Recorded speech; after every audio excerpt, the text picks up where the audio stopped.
So tonight we have a special program to be conducted by Dr. Mithani on unfolding depression and anxiety.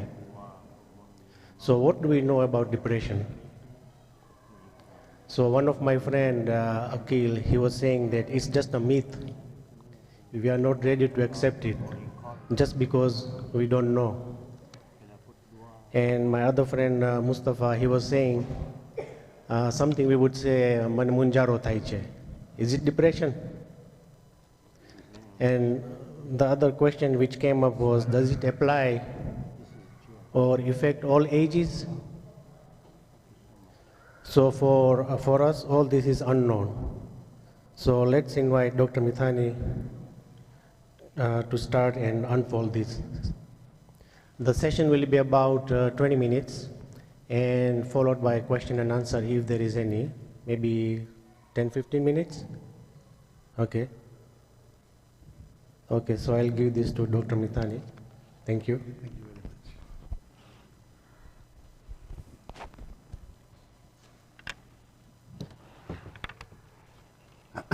أعوذ بالله من الشيطان الرجيم بسم الله الرحمن الرحيم الحمد لله رب العالمين والصلاة والسلام على أشرف الأنبياء والمرسلين شفيع المذنبين وخاتم النبيين نبينا وشفينا وحبيب قلوبنا وطبيب نفوسنا أبي القاسم المصطفى محمد وعلى أهل بيته الطيبين الطاهرين المعصومين المنتجبين أما بعد السلام عليكم جميعا ورحمة الله وبركاته. So I'm going to talk very briefly about depression and anxiety.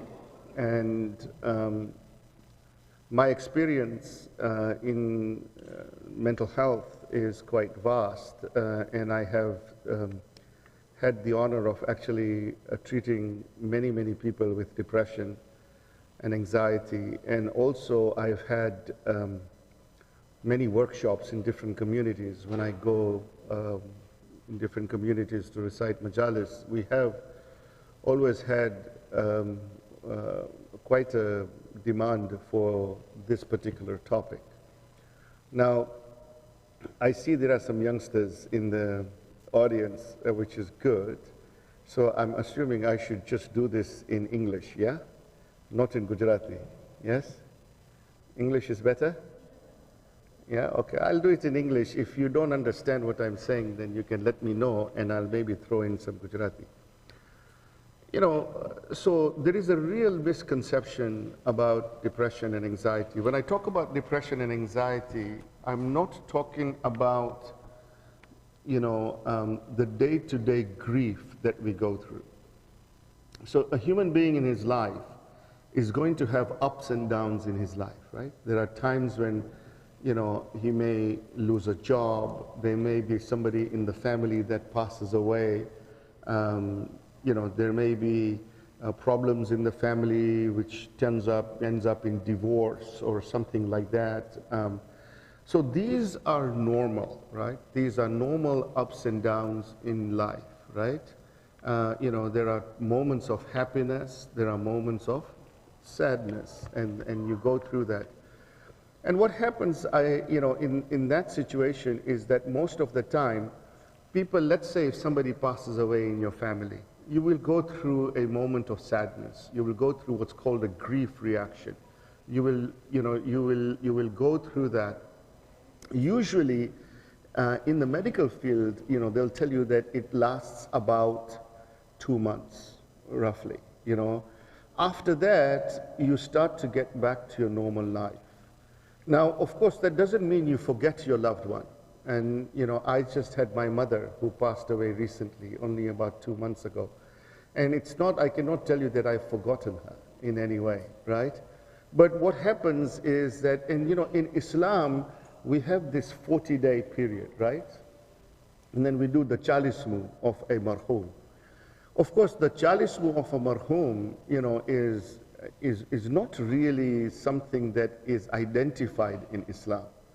It's more of a cultural thing that we do, is this 40 days. The only 40 days that has been identified in Islam is the 40 days of Imam al-Hussein alayhi salam, which is the Arba'in of Imam al-Hussein.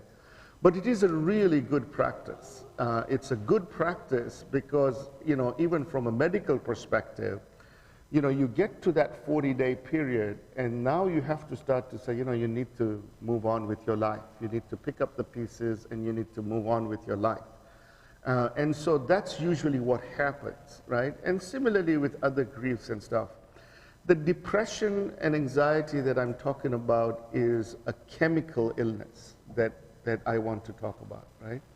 And this chemical illness is no different from diabetes, let's say, for example, right? So in diabetes, you have a lack of insulin in your body, right? So there's a lack of a hormone called insulin in your body, and that's why you get diabetes.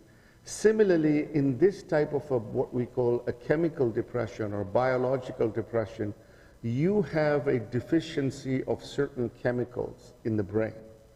And some of these chemicals, the deficiency of some of these chemicals in the brain leads you to an illness that we call depression. The problem with depression is that we don't have a blood test for depression or an X-ray for depression. If you have diabetes, you can check your sugar and you know that you have diabetes. If you have high blood pressure, you check your blood pressure and you know you have high blood pressure. So the medical field has lots of ways to diagnose some of these illnesses by lab investigations. Depression is one of those illnesses that you can't diagnose with any blood test. What you have to do is you rely on the symptoms of that patient. Sometimes the symptoms of the patient are such that some other illnesses may cause the same symptoms.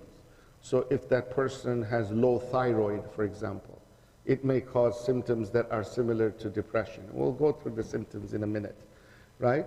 But it's a very different illness in that, it is an illness that usually, not usually, but there is no investigation that will tell you that, okay, this blood test means that you have a depression. Now, so this is the chemical depression that we're talking about. So the next question is, does depression run in families? When you get this type of a depression, does it run in families? The answer is yes, it does run in families. And if you have depression, then the chances of somebody in your family having depression is much higher than if you did not have depression in the family. So if you have depression in the family, then there are chances that you will have depression, or there are higher chances. It doesn't mean that you will, but there are higher chances that you may get depression. So the question then, the next question is, so what causes it? Nobody knows what causes the imbalance of the chemicals. The person who discovers, the cause of depression, without doubt, will actually win a Nobel Prize, right? Nobody actually knows what causes depression. What we do know is that it runs in families. We do know that it is because of certain imbalances of chemicals in the brain. And what we do know is that you may have a risk of depression because, let's say, it's running in your families, and you may lead your whole life without actually having this illness. Sometimes what happens is there are some environmental factors that actually may bring out a depression in a person who's already predisposed to the depression, right? So that's something to be aware of. So sometimes it may actually be somebody passing away in the family, or losing a job, or going through a divorce, or something like that. And that may bring out an underlying depression in that particular person that is already predisposed to it, right? And if that happens, basically the symptoms last a long, long time. Anxiety as well, is the same. It's actually what we call a spectrum disorder. So what that means is that a lot of people actually have anxiety associated with depression. Some people have anxiety disorders, which are separate disorders. And I'm not going to talk too much about anxiety disorders. I'm going to talk more about depression and anxiety. The studies will tell you that 60 to 90% of people who have depression actually have anxiety associated with their depression. They have anxiety symptoms associated with their depression, 60 to 90%, okay? So it's very, very common to have both of this, together. So there is a lot of overlap between, anxiety and depression. What's important to understand is in the United States, when they did a study in the United States, they showed that if there were 200 people suffering from depression in the community, only 40 of those 200 people would actually present to their family doctor with symptoms of depression. Out of 200, only 40 would go to their doctor. Out of that 40, only 20 would have psychological symptoms of depression. And out of that 20, only 10 will be actually correctly diagnosed with depression. And out of the 10, only one person is actually adequately treated for depression. The thing with depression is it's very common. About 12 to 15% of the people in the community suffer from what we call a major depression. It's the most common mental health illness out there. It's major depression. It's very common. People don't present to their physician, and it's very hard to diagnose, right? And a lot of the physicians are the ones who don't do very well. So if most of the people don't present with psychological symptoms, then how do people present with depression? The problem with depression is that depression occurs throughout the life cycle. The highest incidence of depression is in three populations, right? The adolescent population, so the teenagers, is very high incidence of depression. And the seniors have a very high incidence of depression. And there is another area of depression that I will touch on because I see a lot of ladies here, and alhamdulillah, I see some young ladies here as well. And that is depression that you get what is called postpartum depression, right? So after they deliver a baby, they have a depression. And it's one of the most dangerous types of depression. It's very important to understand that because it's not well understood by the families, and they don't get it, all right? And so, you have sometimes this, what I call Dillman Syndrome, right? The Dillman Syndrome is daughter-in-law, mother-in-law syndrome, right? So this Dillman Syndrome that you get, right, is a very interesting concept, especially when you have, a woman in your family who actually ends up delivering a baby. And if they're predisposed to depression, there is a very high incidence of depression postpartum, which is after delivery of the baby. So, if you don't see a lot of psychological symptoms, what symptoms do you see? Well, you see a lot of somatic symptoms, so you see a lot of physical symptoms.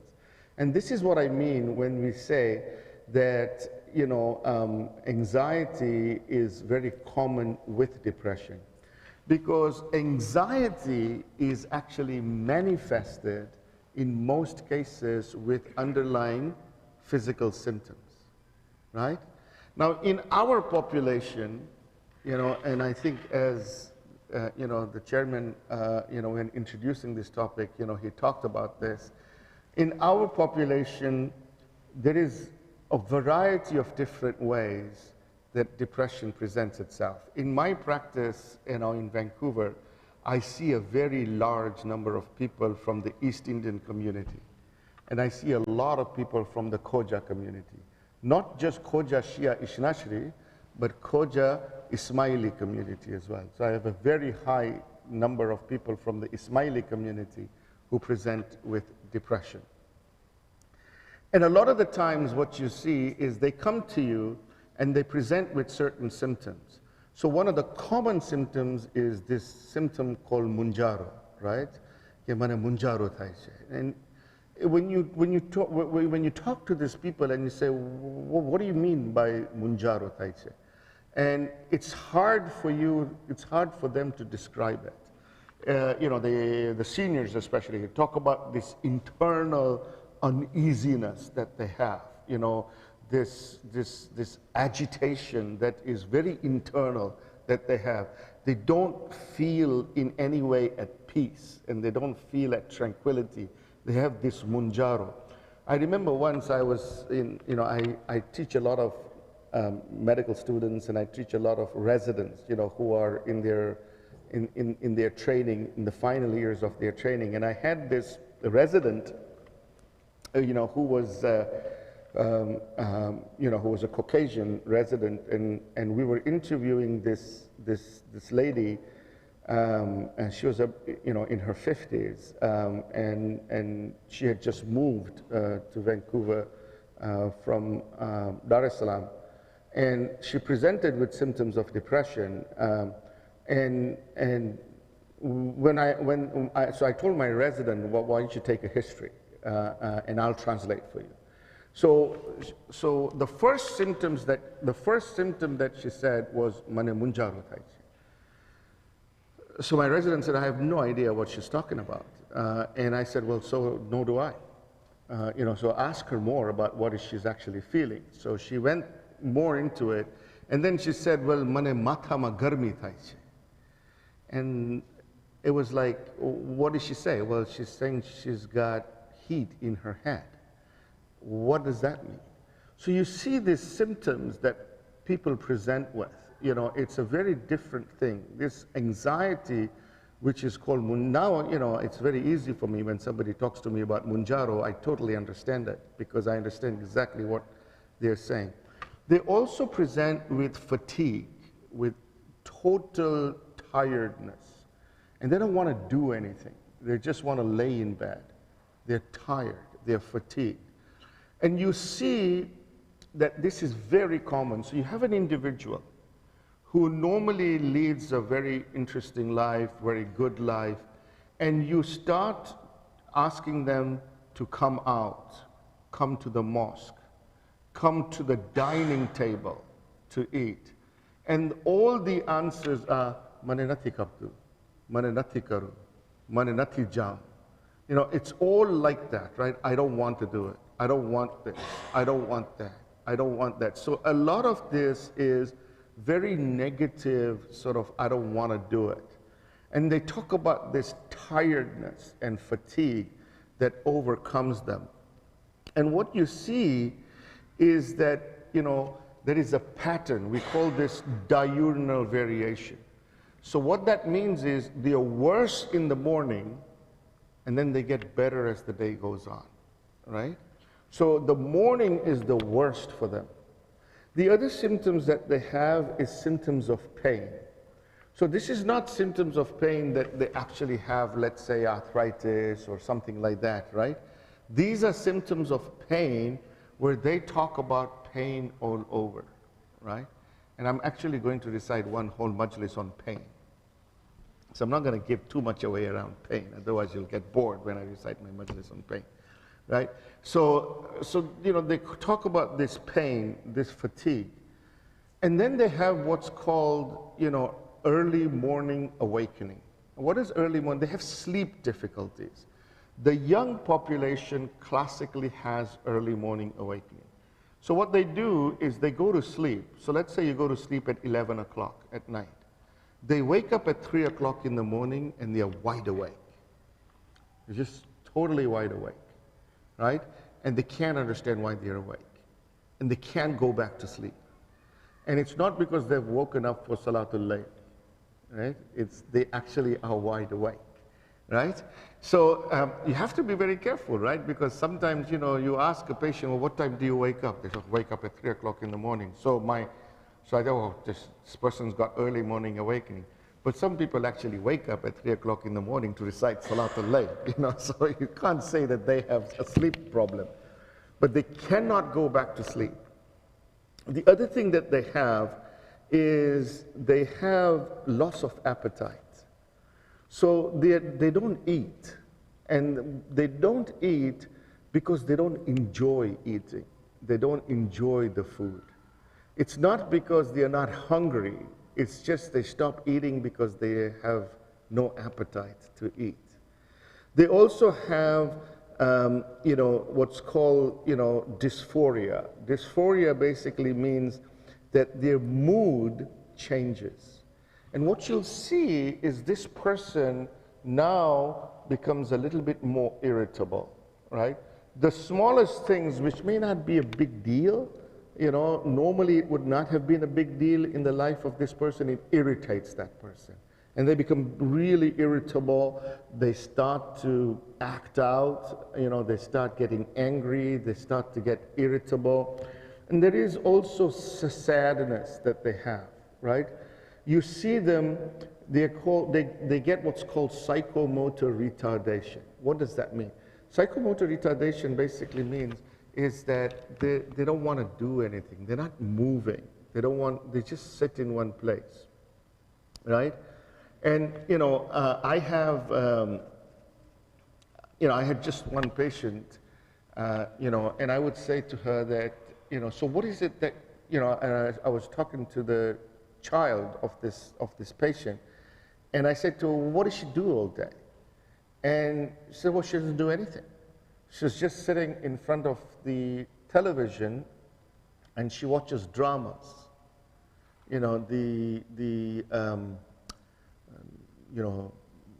ZTV dramas, right? Ye Hai Muhabbate, and so I said, oh, Ye Hai Muhabbate. So I don't know if you guys know about Ye Hai Muhabbate, but it's a drama on television, and I know about it because my mom used to watch it.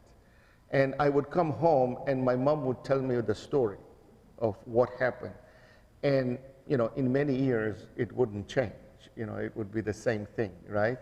And so I would, I would ask her, well, what happened to Raman, and what happened to Ishita, and what happened to this? And so we would have this conversation, but that person who's depressed is watching this drama, but it's not really registering in that person. They're just psychomotor retarded, right? It's just for the sake of having the TV on. It's not that they're engaged in it, right? So you get that kind of a thing. And they're sad, but in old people, you may not actually see sadness. You may actually, if you ask them, how's your mood? They'll say, oh, my mood is fine. I feel okay, right? So then you think, well, they're not depressed, because they don't have the psychological symptom of depression, but they have all the other biological symptoms of depression. One of the key symptoms that you have to be aware of, whether young or old, is a condition called anhedonia. What does anhedonia mean? It means loss of interest. They actually lose interest and they lose pleasure in those things that give them pleasure on a day-to-day basis.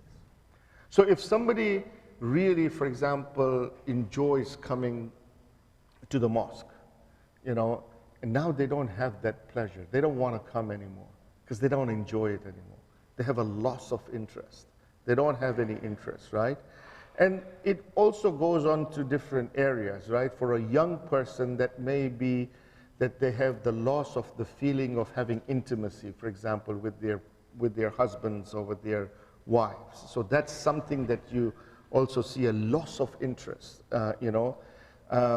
Their concentration actually is affected. So sometimes you may say something to them and it won't register. They can't concentrate, When you ask people with depression, what's going on, they'll say to you, it's like a cloud. And I just can't move beyond that cloud. It's so bad, right? One of the things that we have to be very, very careful about, especially in our culture and our religion, is that they become so hopeless in their life that they may actually decide to commit suicide. They may decide to end their life. And the worst thing that we can do is, to basically, judge those people. Because we're very good at judging people, aren't we, right? So we say, you know what, this person attempted suicide, but he's obviously not religious. Because he was religious, then he would never end his life, because, life is sacred and it is haram to commit suicide. We don't understand is when that person is suffering from this chemical depression, then the fact that he decides to end his life, a lot of the time is not in his control. He has gotten to be so hopeless in his life that impulsively he does or she does something to end his life. When it comes to women who have postpartum depression, this feeling of inadequacy, hopelessness is really prevalent, right? These symptoms of fatigue, not wanting to do anything, to the extent that the woman does not even want to nurse their own child. They don't have the will or the energy to even nurse their own child, let alone do the housework, right? And then what happens is what I call the Dillman Syndrome is, the mother-in-law will say, you know what, in my days, I delivered the baby in the morning and I was cooking rotli in the afternoon, and look at my daughter-in-law, એને તો કાંઈ કરું નથી, આખો દિવસ એને ખાટલામાં બેસું છે અને એનો બચ્ચો રોતો હોય છે અને she does not even pay any attention to her kid. All she wants to do is lie in bed and she complains and she doesn't want to do anything, as if she's the only one who has delivered the baby and nobody else in the world has delivered a baby. That tension, what does it do? It perpetuates the depression. It's because the person does not understand that actually this woman is suffering from a major mental illness that's chemically based, and it's not just based, psychologically. It is a chemical illness, just like you would have diabetes. So these kind of symptoms you have to be very aware of. In a young teenager, you will see a change in behavior. You will see impulsivity. You will see that irritability. You will see that fatigue, not wanting to do anything. And then what you see is, because they want to get out of it, right, they resort to what? They resort to drugs, right? They want to now, because it's such a powerful emotion that they want to get rid of it, so they resort to recreational drug use, right? Because they don't want to be in this state. It's really important. I had one woman who had postpartum depression, and it was so bad for her that she decided to kill her child. She just couldn't take it anymore. She just couldn't take the fact that she was unable to care for her child, so she decided to throw the child from her window. That's how powerful that emotion can be, right? It's a very powerful emotion. It's a very powerful mental health disease that sometimes can just, destroy lives, and these are some of the symptoms that you need to be, aware of. The good news is, so I don't want to be just all bad news, right? So the good news is that 80% of depressions are treatable. Now, when I say 80%, I know we are a Koja community, right? You will always harp on the 20%. Okay, what about the 20%? Actually, in medicine, there is very few illnesses that you can say 80% treatable. 80% is huge in medicine. Nobody should be suffering from this illness. Really, we have treatments for this particular illness. Now, so the question is, how do I treat this illness, right? If I have it, first you need to recognize it. You need to be aware of it, and that's why we're discussing it. So you need to recognize it, you need to be aware of it, and then you need to know that this is treatable. And I can tell you that when I treat depression in a patient, it is the most satisfying thing for me as a physician, because the impact is huge. You know, so there are many ways to treat depression. If you have a mild to moderate depression, there are psychological psychotherapies that can treat depression.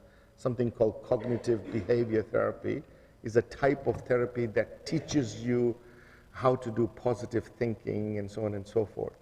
But if you really have moderate depression, at some point you're going to need a medication. And there are many medications on the market that actually treat the depression quite adequately.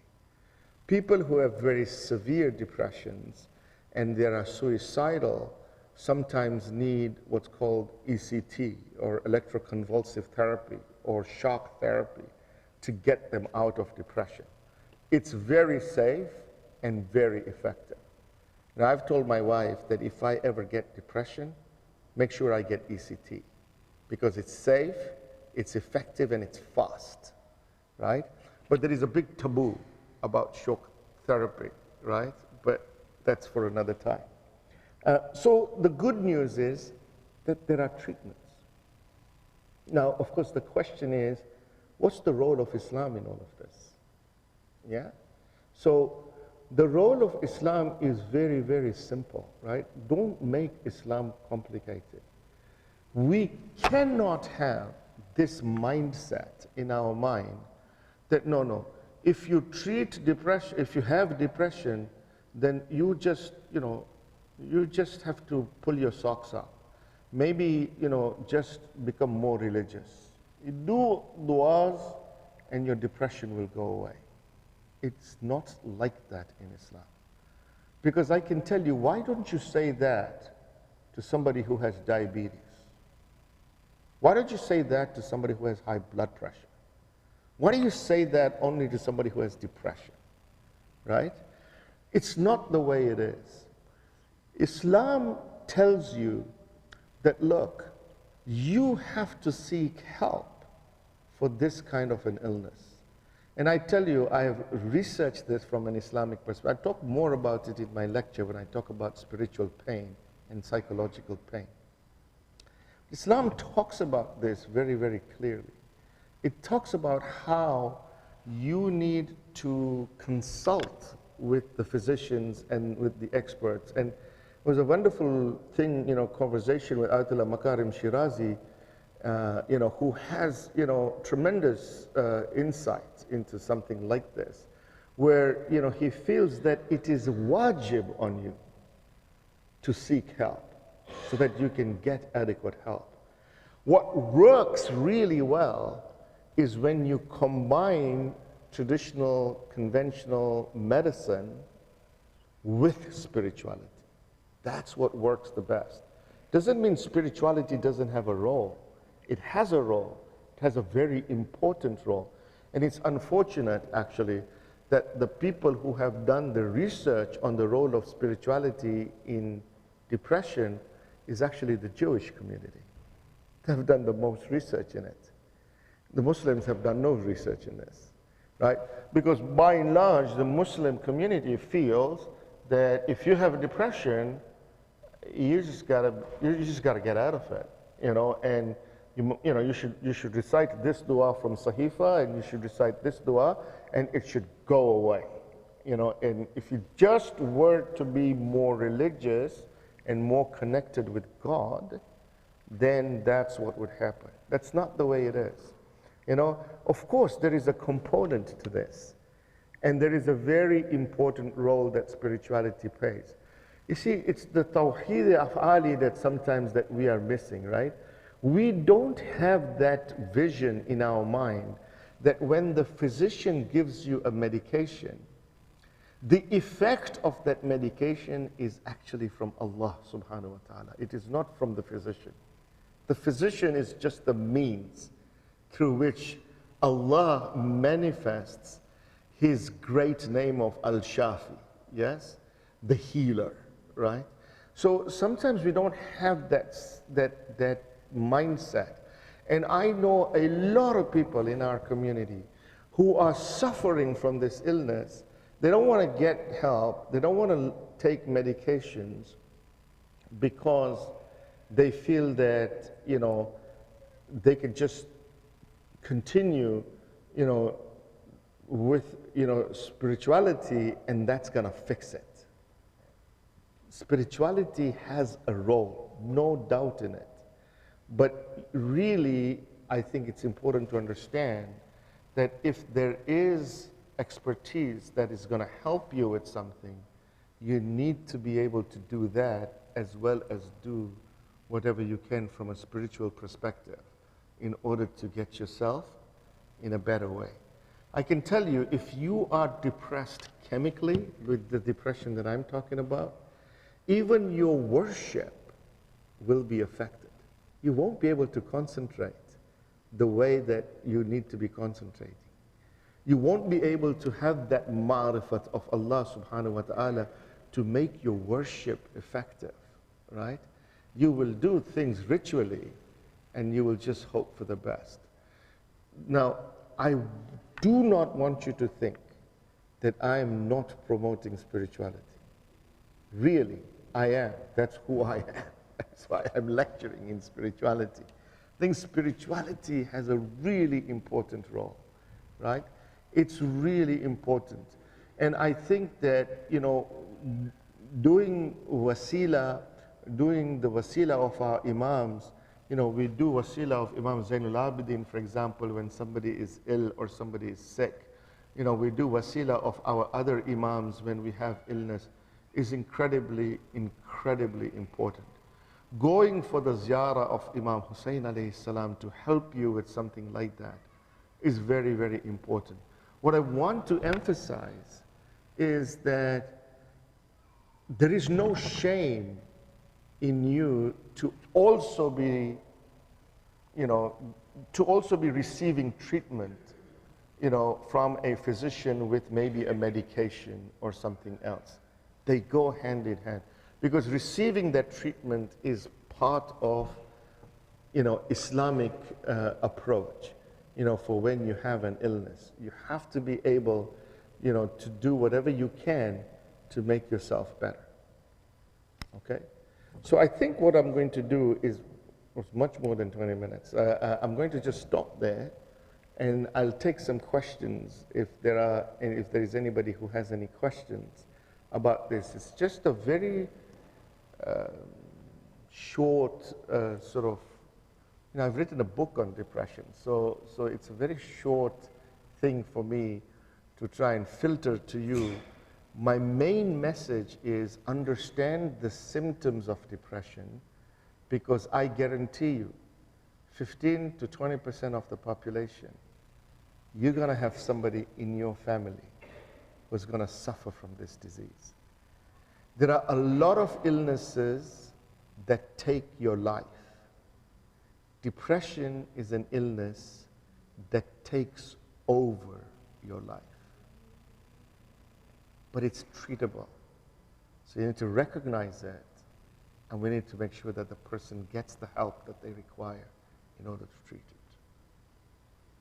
So I'll stop there, and if there are any questions, I'm happy to answer them. I just want to ask, I just want to say one thing. I would ask you to not ask me a personal question. So just don't, because I don't think it's appropriate for everybody to know what your personal medical history is, because I don't think that's right. If you have a personal question about yourself, and if you're suffering from this illness and you want to talk to me, I am available to talk to you afterwards, or I am here for the 12 days. The committee has my number. I'm on Twitter. I mean, you know, so you can ask me, you know, you can WhatsApp me. We can do whatever you want. We can talk about it, you know, if it's a personal issue. But if there are some general comments or questions, then I'm happy to hear them and talk about them. Yes. Salam.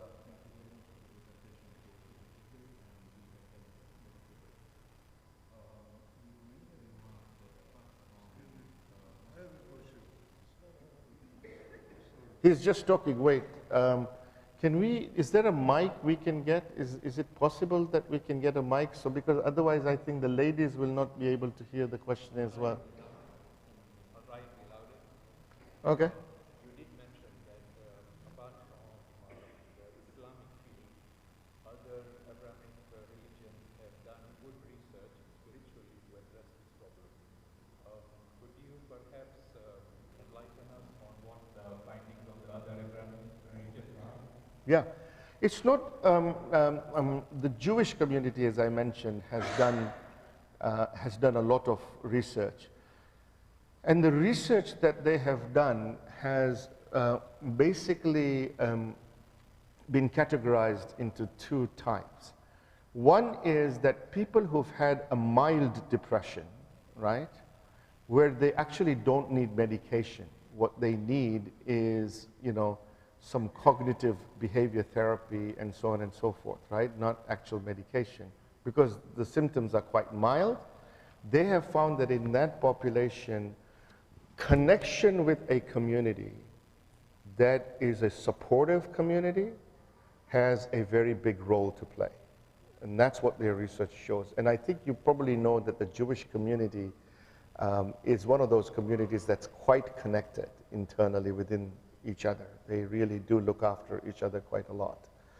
And so they've showed that as one of the effects. They've also showed that the effects of spirituality, what they call religiosity or praying or prayers, and coming to the synagogue and actually performing spiritual rituals has a very positive effect on that. That's one part of research that they've done. The other part of research that they've done is where they've actually showed that spirituality, when they break the groups into two, one who's getting just the medical treatment, and one group that gets the medical and spiritual interventions, the group that gets the medical and spiritual interventions, it's much more effective, it's much more faster, it's much more fruitful. So they've shown that in their research. Yes, you had a question.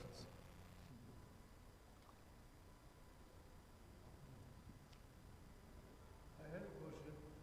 If there is some cause or circumstances that triggers depression and anxiety, so without relieving the problem, how you can cure the depression? Okay, so did you guys hear the question? So the question is that if there is some cause that has caused that person to be depressed, and you're treating the depression, then how is the depression going to be treated if you've done nothing to the cause? Am I right? So let me just make one thing very clear. The kind of depression that I'm talking about, right, that doesn't have an underlying cause. What you're talking about is triggers, right? Triggers. If there is something that triggers somebody to have a depression, expose a depression that person is predisposed to, how is that person's depression going to get better, right, if that trigger is still going to be there? Yes. The depression itself is a manifestation of a chemical illness. And so what happens is that despite the fact that the trigger may still be there, you are still able to make the person better from that depression.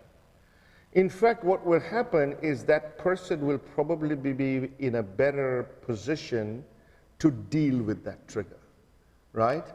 Eventually, you're absolutely right. In an ideal situation, you want to be able to get rid of that trigger. You want to be able to manage that trigger. But that doesn't mean that you're not going to make their symptoms better.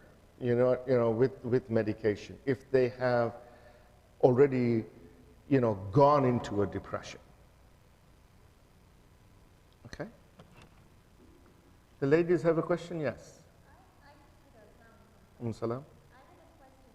When you said that you saw a lot of East Indian community, did you do the research why that particular community? I didn't do any formal research. I've done a lot of research, but I actually haven't done any formal research in the East Indian population.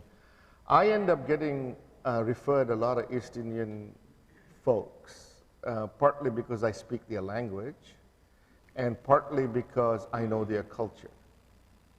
So a lot of people refer them to me, and I'm not a psychiatrist, right? So a lot of people refer them to me. I specialize in geriatrics. So a lot of people refer them to me because of the fact that, I speak their language and I'm able to communicate with them.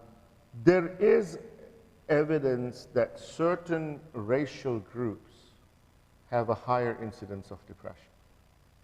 And certainly the East Indian group is one of them. Okay?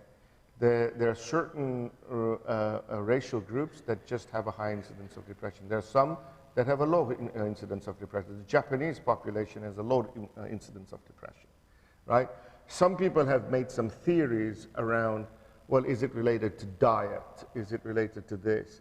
One of the things which I forgot to say, actually, is that one of the things that really helps depression is exercise. It's one of the best pills you can have, is the pills of exercise.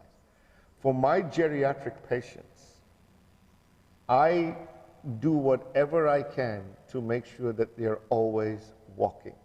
I don't care if you have a walker, if you have a cane, you gotta walk, right? And unless they're absolutely unable to walk, that's something different, And one of my areas of expertise is dementia. And, at another time, I may talk to you about dementia, because that's a very interesting area. But I really, really advise people to be at least mobile. My geriatric population, the young population, if you are predisposed to depression, if there is, for example, depression in your family, one of the things that has clearly shown in research to be beneficial that you would not get depression is for you to be active, to actually exercise. So exercise more than diet has been shown in that way. But it is a population that has a higher incidence. Nobody knows. Nobody knows. Is it genetics? Is it diet? Is it culture? Nobody knows. It could be lifestyle. Yeah, it could be. Yes. Sorry, I didn't get the question. Yes. So I think the treatment for depression, is a treatment that will get rid of the depression. The way depression works is that, if you have your first episode of depression, then most of the experts will say that you should be treated for 6 months to a year, from 6 months to a year. And then after that, you slowly wean that person off that medication. If it then becomes your second episode of depression, then you should be on the medication for 2 years. And after that, you should be weaned off. But then if you get a third episode of depression, then you should be on that medication for life. Okay? Now let me tell you something. In my 30 years of practice, yes, 30 years of practice, almost 30 years, not quite, but almost, I have never had a patient who has come to me and said that, you know, I wish I hadn't been treated for this illness. I fight with my patients more because when they get to that, you know, 1 year mark, and I say to them, you know what, I think it's time that we look at, you know, maybe we should wean you off this medication. They tell me, Doc, please, let's not do that. Because I never want to be in the state that I was in when I had that illness. I'm happy to take the medication, right? So it's a very powerful disease. It's a very horrible disease. It's an illness that takes you over, right? And so, yeah, it is treatable. And the good news is there are many medications, and there are many different types of medications. So if one doesn't work, you can try another one. And if another one doesn't work, you can try another one.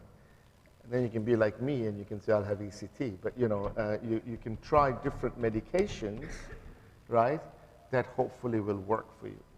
So you have a really good chance of getting treated. You should not be suffering from this illness.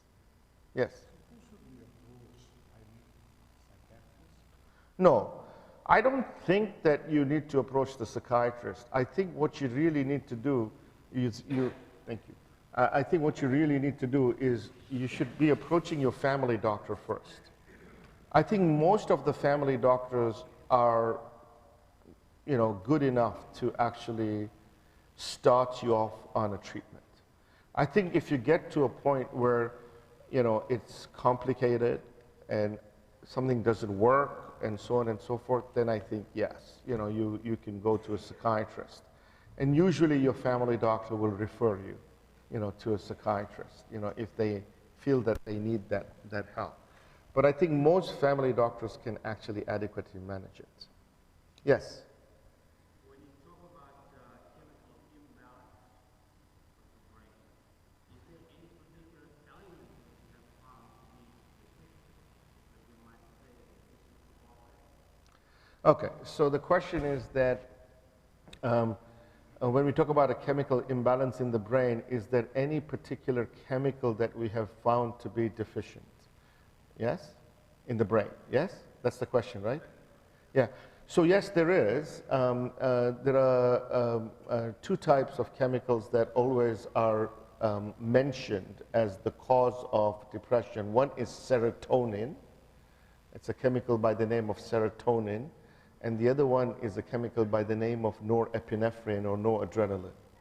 Those are the two chemicals in the brain that certainly seem to be deficient in people in depression. We don't know for sure.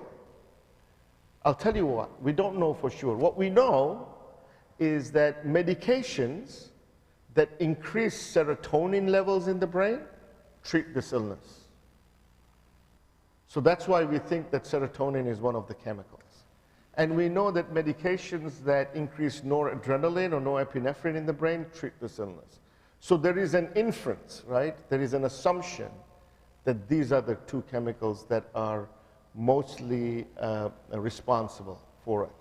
I think the story is a lot more complicated than that. I think it's all about receptors and whatnot, and I don't want to get into that, but you know, if you're interested, we can talk about that. But that's really what the feeling is.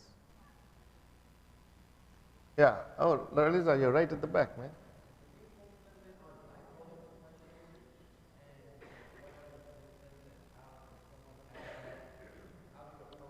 Yeah.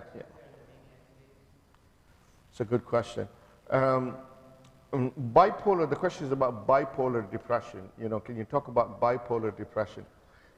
Bipolar depression is, so just let's be clear about what bipolar is, right? So bipolar is also called manic depressive syndrome, right? Or manic depression, right? Manic depressive syndrome. So bipolar is that condition where somebody can be really high at certain times, right?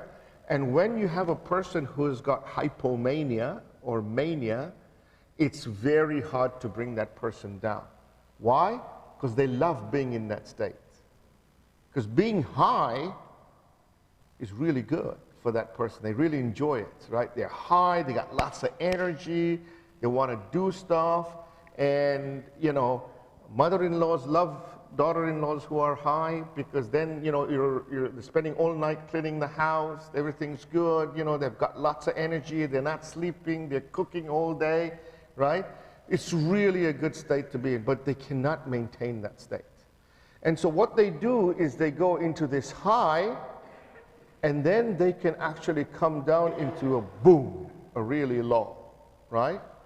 In these people, it's really important to understand how you manage these people, right? So they get these highs of mania or hypomania, and then when they come down to their lows, the symptoms of the depression in a bipolar is the same as the symptoms of depression in a unipolar, right? The problem is that you have to be very careful on how you treat them. Because if you treat a depression in a bipolar, you may make them better, but now you may tip them into becoming high again, right? Because now you're increasing those same neurotransmitters that can actually cause mania. So in a lot of these people, what they do is they give mood stabilizers, right? So something like lithium is a mood stabilizer, and that can actually, or valproic acid or something like, these are some medications, right? They actually are mood stabilizers that stabilize them.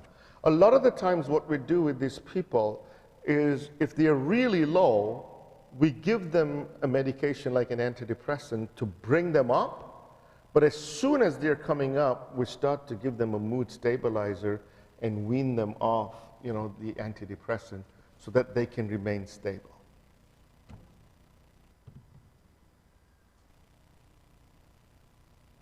Oh, yes, sorry, the paper.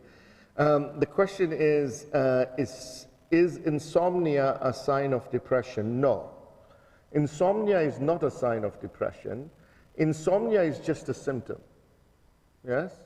And so there are many causes of insomnia. There may be many reasons why a person has insomnia and they are not able to sleep, right? So it's not necessarily a cause of depression, but it's an important symptom of depression. So if somebody is well, otherwise, they don't have fatigue and they don't have all those other symptoms that I talked about, and the only problem they have is they can't go to sleep, then it's probably not depression. They need some advice on sleep hygiene, you know, and there may be some other causes. Sometimes we get insomnia for temporarily, right? You know, you're traveling, you're on a trip, or, you know, sometimes when you go through a grief reaction, you know, something happens in your family, you may actually get insomnia for a short time because of the grief and so on and so forth. So it's not a sign of depression.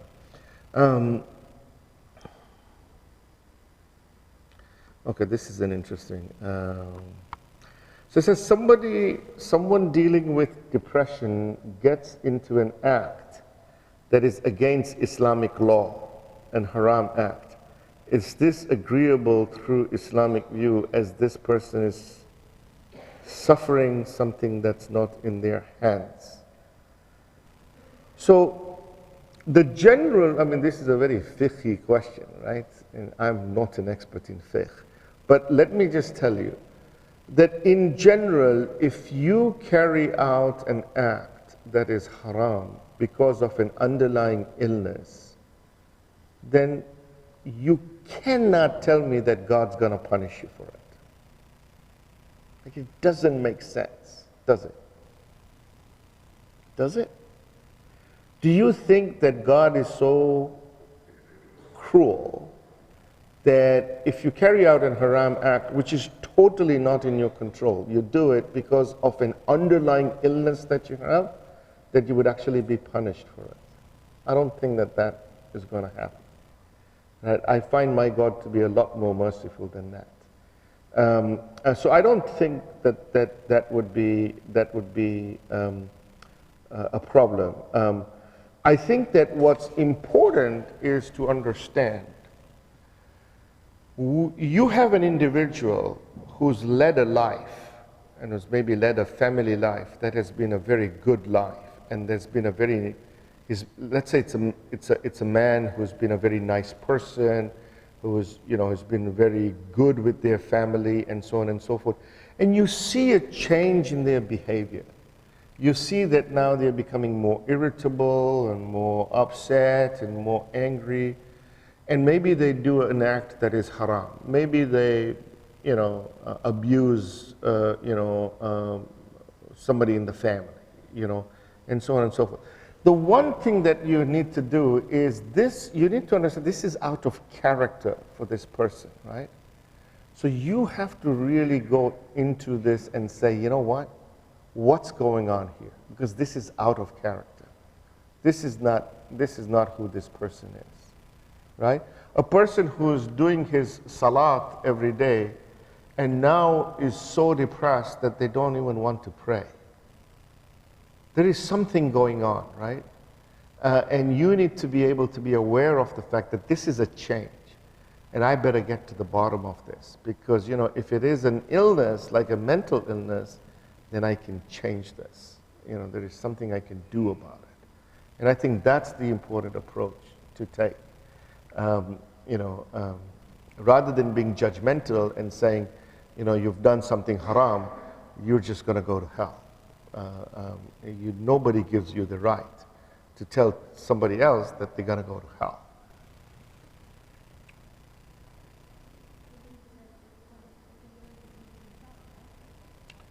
Yeah, that's what I talk about suicide, right? I mean, a lot of the times, you know, that's exactly what it is, right? I am amazed. I know people in our community who have attempted suicide. And when they get out of their depression, they are incredibly disturbed by the fact that they tried to kill themselves. But when you talk to them, they'll tell you, I don't know what happened. I just couldn't control myself, right? And the worst thing for that person is when the family gathers around them and makes them feel inadequate. You're just not religious, you don't care about God, you tried to take your life, Jingi to chen Allah ni amanat chen, how can you do this? To Jahannam majawano chon. It's nonsense, really. I mean, this is not how we should be approaching people who have serious mental illness. We need to be a lot more supportive than that. Yes? I'm sorry.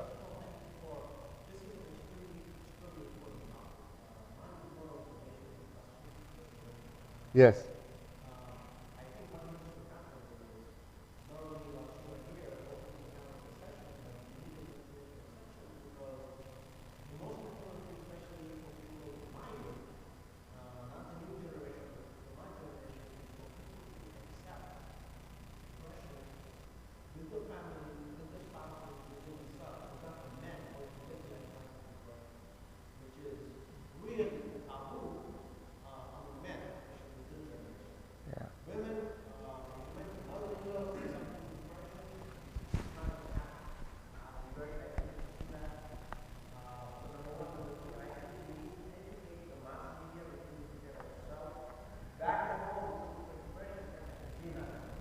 Yes, yes.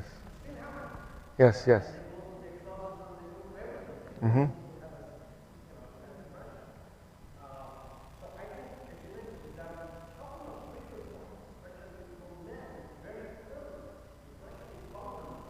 Yeah.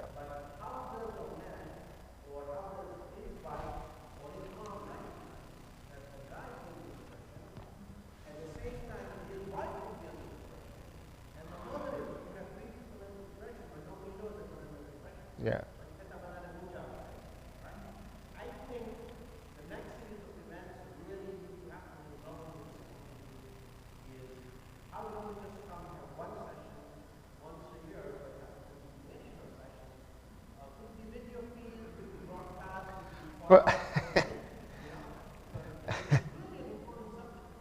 Yeah, well, you know, Orlando is like my second home, right? So, I mean, I love this place. I gotta tell you, I love this place. The only place I can get real, authentic Zanzibari mix, right? And that's my weakness, right? So, I mean, I love this place. But, you know, I think you guys have, I think you guys have some pretty hot shot doctors, you know, in this community. And you know, my advice is that, you know, you engage them in these things. I wish I had an opportunity to talk to you about dementia. And the problem is when I talk about dementia, I only get the old folks sitting down. I really like to talk about dementia with young people who are sitting down, because they're the ones who are going to recognize it in their parents or their grandparents. But that's for a separate issue. I do want to talk about, you just triggered something in me, which is really important, and it's this thing about jinn, right? So this is a very, very common thing. I don't know if it's common here or not, but in certain communities, in certain Indo-Pak communities that I've been to, right, this is a very prevalent thing. I mean, it's not a, it really is not a joke.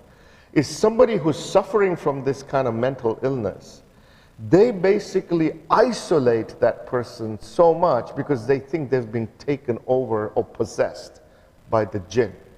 Or they think there is some black magic that has been done to them, right? You know, al-Badiri and whatever you want to call it, right? I mean, I don't know what the lingo is these days, right? And I get asked this question all the time, you know, is somebody done Ganga on this person? And, you know, and I get this all the time. And it amazes me. And these are people of faith, right? And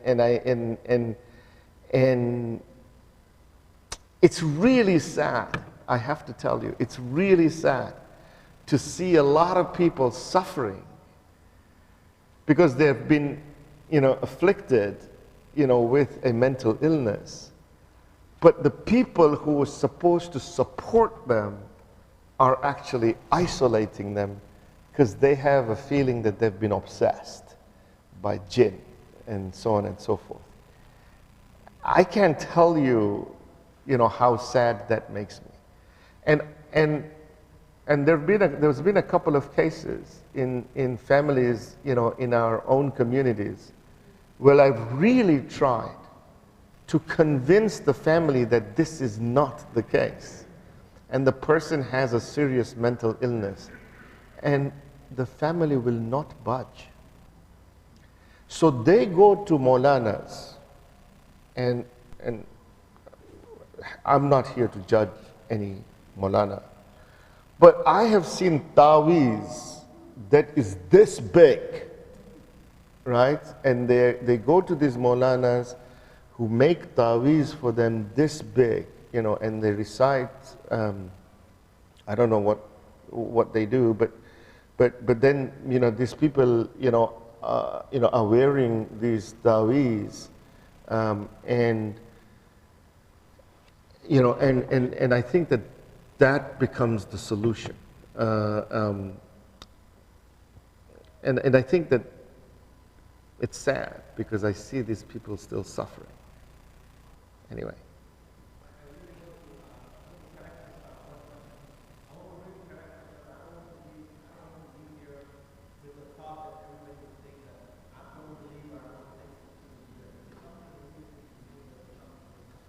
Absolutely, I got it. So we'll take two more questions, and then we can end. Yes, one lady right at the back over there.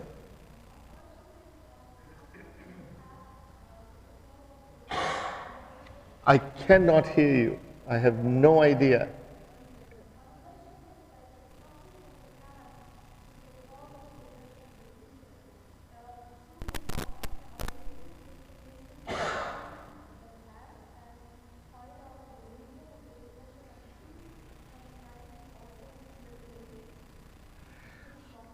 So if something from the past,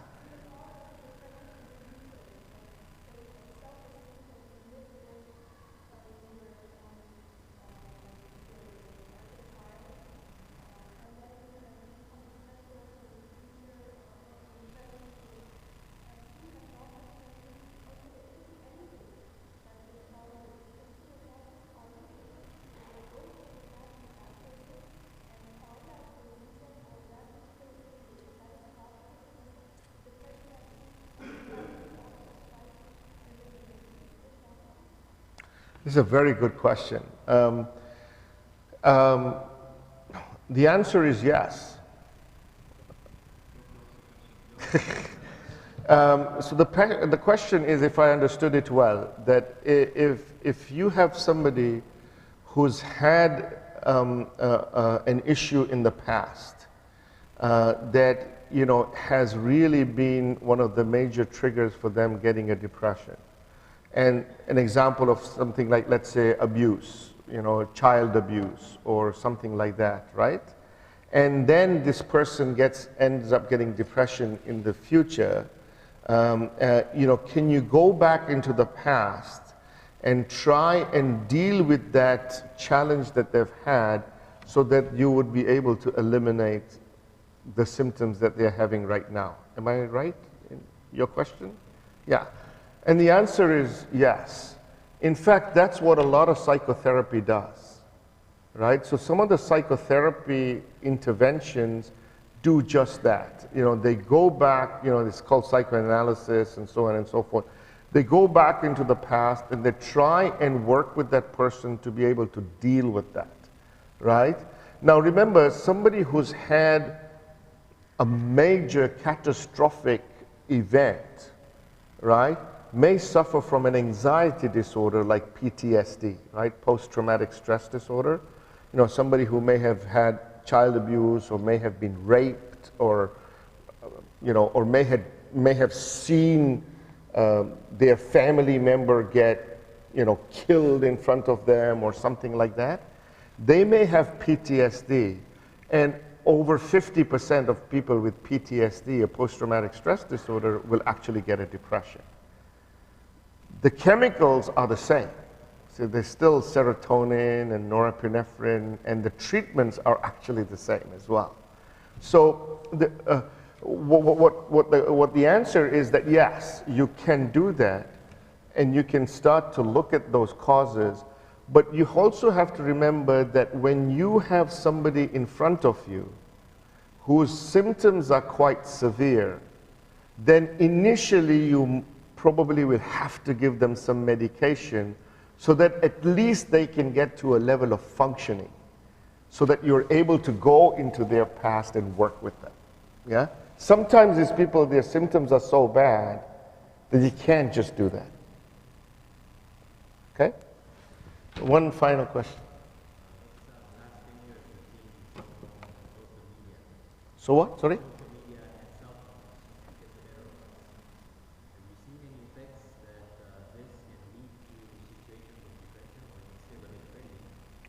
Yeah. So the question is about, is there an effect with the advent of technology and social media and so on and so forth? Have we seen a higher incidence of depression? The answer is that it's early, but there are definitely studies that show the effect of social media on depression and mental health. And listen, I do social media all the time. Yeah, I got Facebook, I got Twitter, I got WhatsApp, I got all that stuff, right? But when I got my kids, yeah, and I say to them that, you know what, you gotta talk to people, right?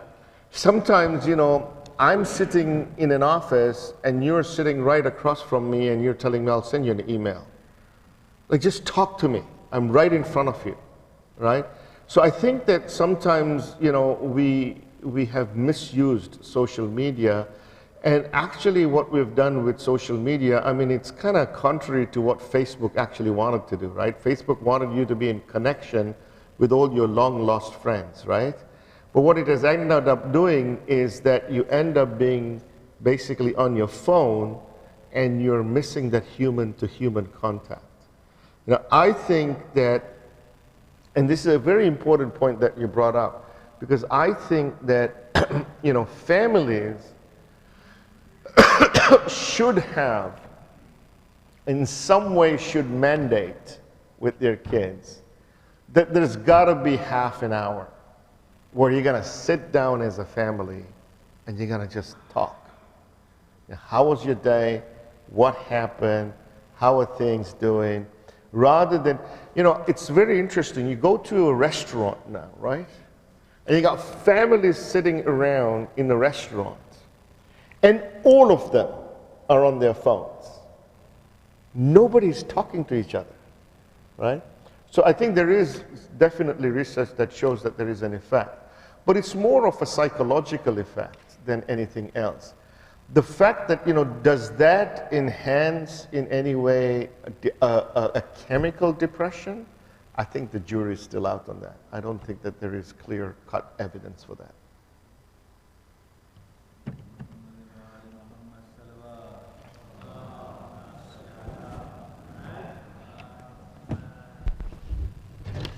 I'd like to take this opportunity to thank Doctor very much for your time.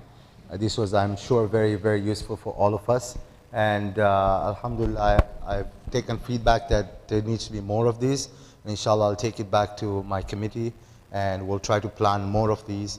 And yes, we could have done a better job bringing the youths in, and we'll try to bring them in a subsequent sessions like these. So thank you very much, but success of these kind of programs is when you sit. So I really appreciate everybody's attendance. Thank you very much. Assalamu alaikum wa rahmatullahi wa barakatuh.